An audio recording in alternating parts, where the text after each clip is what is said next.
أزول في اللون ومرحبا بالجميع في حلقة جديدة من برنامج المينرفا. حلقة جديدة غادي نناقشوا فيها قانون الخدمة العسكرية الإجبارية اللي تمت المصادقة عليه في البرلمان. بعد المصادقة على مشروع القانون الخدمة العسكرية في المجلس الوزاري اللي كان ترأسه الملك، تبينات ردود الأفعال ما بين الناس اللي كانوا كيرحبوا بالفكرة وكيعتبروا أن الخدمة العسكرية غادي تعاون الشباب وتبعدوا على الكسل والشوماج وتربي فيه القيم الوطنية، وبين الناس اللي كانوا كيعتبروا ان الاولويه خاصها تكون التعليم والصحه، واذا كان عندنا واحد الفلوس فمن الاحسن اننا نستثمرهم في هذه القطاعات.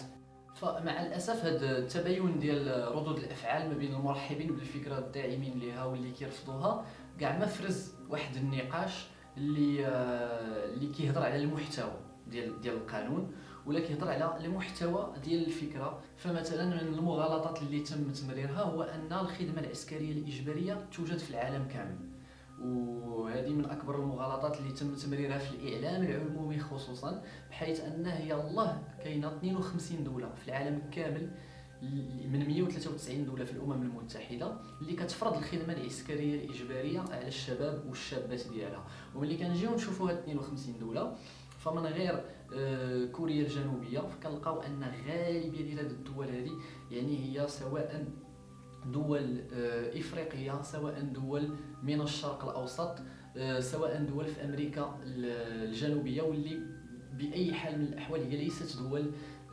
ديمقراطيه. الدول المتقدمه اللي كتحاول تفرض الخدمه العسكريه الاجباريه من جديد بحال فرنسا، فحتى دابا مرت 3 ديال السنوات على الصعود ديال او سنتين على الصعود ديال ماكرون للرئاسه، وكان في البرنامج الانتخابي الخدمه العسكريه الاجباريه لمده شهر واحد فقط، يعني فقط شهر واحد. وحتى الان مازال ما قدرش انه يمرر هذا مشروع هذا القانون، لانه كاين بزاف الناس اللي رافضين الفكره خاصه في الصفوف ديال الشباب والشابات. عدم القدره ديالنا لا في الاعلام العمومي ولا في الاعلام البديل ما خلاناش اننا نناقشوا مشروع ديال القانون التنظيمي، المواد ديالو شنو فيها، وخلاه يمر يعني بواحد السلاسه وبواحد السكوت في البرلمان بدون ما يصحبوا واحد النقاش سواء في المجتمع المدني سواء في الاعلام. ملي كنجيو نشوفوا القانون مثلا فكنلقاو ان النصوص ديالو هي في غالبيتها فضفاضه. حتى التقرير ديال لجنه العدل والتشريع في البرلمان اللي تم مناقشه القانون فيها، فتيقول في واحد العدد ديال الاسطر فيه: مشروع القانون لا يتضمن تفاصيل وتوضيحات تتعلق بالخدمة العسكرية، مع كثرة الإحالات على النصوص التنظيمية المرتبطة بمعايير الانتقاء وكيفية الإعفاءات وغيرها، والتي تعكس انعدام الرؤية لواضع النص ومحاولة إقبال بعض مقتضياته أو على الأقل تأخير العمل بها، ما يجعل المشروع يشوبه الكثير من القصور والغموض. يمكن لنا نبداو بعدا بقانون الخدمه العسكريه كيف ما تم التصويت عليه في البرلمان.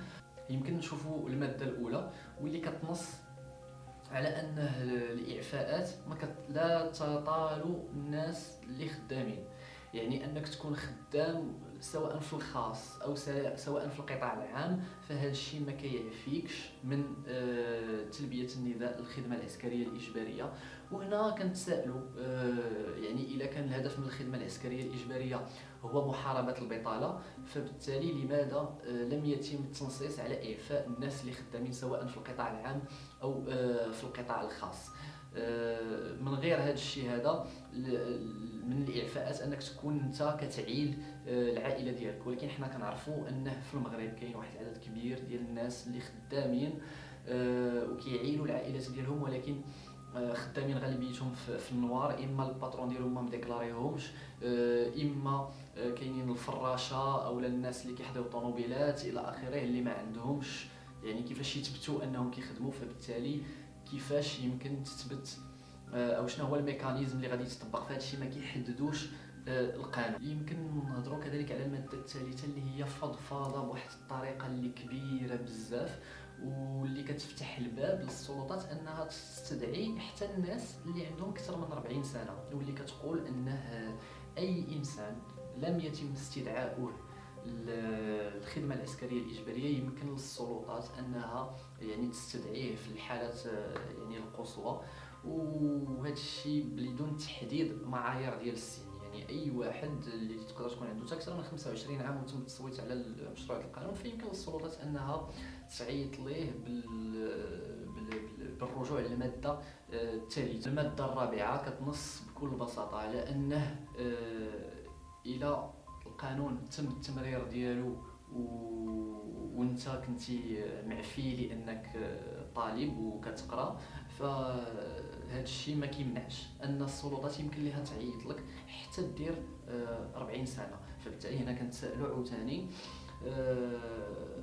كيفاش كنهضروا على ان مشروع القانون للخدمه العسكريه الاجباريه هو جاء للشباب، فكيفاش غادي يبقى تابع للانسان حتى 40 سنه؟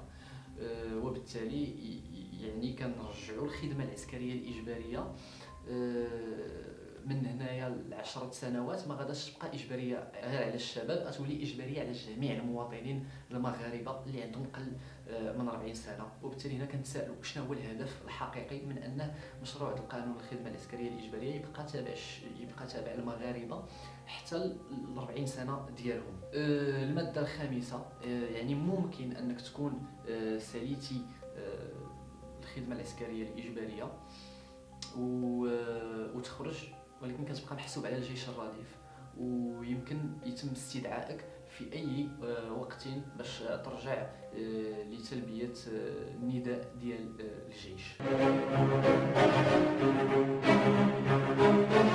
الماده 12 كتنص على انه يعني ممكن ان الجيش المغربي يعني يجري عليك قبل 12 شهر، ولكن كتنص انه يمكن الاحتفاظ بك حتى من مور هاد 12 شهر الى عجبتيهم. وبالتالي هنا ما كتبقاش خدمه عسكريه ديال سنه واحده في واحد العدد ديال الحالات اللي غادي تكون كثيره، ولكن غتولي خدمه عسكريه اللي تقدر تستمر معك حتى المدى الحياه الى بغاو يحتفظوا بك. والقانون ما كيوضحش واش الى رفضتي غادي تمشي للمحكمه العسكريه ولا من حقك انك ترفض. الماده 15 و 16 بالنسبه لي غير مفهومين بتاتا، وكيجيني باللي فيهم شويه ديال سوء النيه. علاش؟ لان هاد المواد هادو كينصوا على العقوبات، وبالتالي تيقولوا ان الخدمه العسكريه لا تخص الناس اللي عندهم الحبس اكثر من 6 اشهر، لان الجيش ما يمكنلوش يقبل الناس اللي عندهم السوابق، لان هذه مؤسسه محترمه. الا رفضتي انك تمشي للخدمه العسكريه الاجباريه، الحبس ديالك والعقوبه ديالك فيها 3 اشهر. علاش 3 اشهر؟ يعني انك تمشي للحبس دوز 3 اشهر، ومن بعد ملي تخرج يبقى عندهم الحق انهم يعيطوا لك، لانك ما تكونش فتي 6 اشهر. بالتالي يعيطوا لك وتعاود ترفض عاوتاني، هاد المره العقوبه كتدوبل كتولي 6 اشهر. تمشي للحبس عاوتاني دوز 6 اشهر، عاوتاني تخرج ما غتكونش فتي 6 اشهر، يعاودوا يعيطوا لك مره اخرى ودوز عام، وبالتالي حسابيا غتولي في المجموع دوزتي عام و9 اشهر في الحبس الا رفضتي الخدمه العسكريه. الماده 16 ماده خطيره جدا. علاش؟ لانها كتنص على ان اي انسان حرض الاخر على عدم الذهاب للخدمه العسكريه فحتى هو يمكن يتعاقب بالدخول للسجن. الاشكال في هذه هو انه الماده تتناقض تماما مع الدستور اللي كينص على حريه التعبير، وكتناقض مع المعاهدات الدوليه اللي المغرب مسينيها. فالتحريض، شنو هو التحريض؟ القانون هنا عاوتاني في المواد اللي هي فضفاضه ما تيحددش ما هو التحريض، وبالتالي يمكن انا غدا ولا بعدو الا كتبت ستاتيو في فيسبوك وقلت ان الخدمه العسكريه الاجباريه ماشي مزيانه، فيمكن هذا يتعتبر كتحريض، ويمكن بسبب رأيي أنني كتبته وعبرت على ما يجول بداخلي يمكن ندخل للسجن غدا ولا بعد غدا. هذه هي أبرز القوانين اللي جات في مشروع الخدمة العسكرية الإجبارية. خرج بعد ذلك جوج المراسم التنظيميه اللي كتحدد الخلاص ديال الناس اللي غيمشيو للخدمه العسكريه. فالخلاص ديالهم الغالبيه غيتخلصوا فقط 1050 درهم، يعني ماشي حتى 2000 درهم. ومن بعد كاين اللي غيتخلص 1500 وكاين اللي غيتخلص 2000 درهم. ومن غير هذا المرسوم هذا كاين مرسوم اخر اللي كي يعني اللي حتى هو فضفاض في الاخير، حتى هو فضفاض اللي كيحدد المعايير ديال الاحصاء.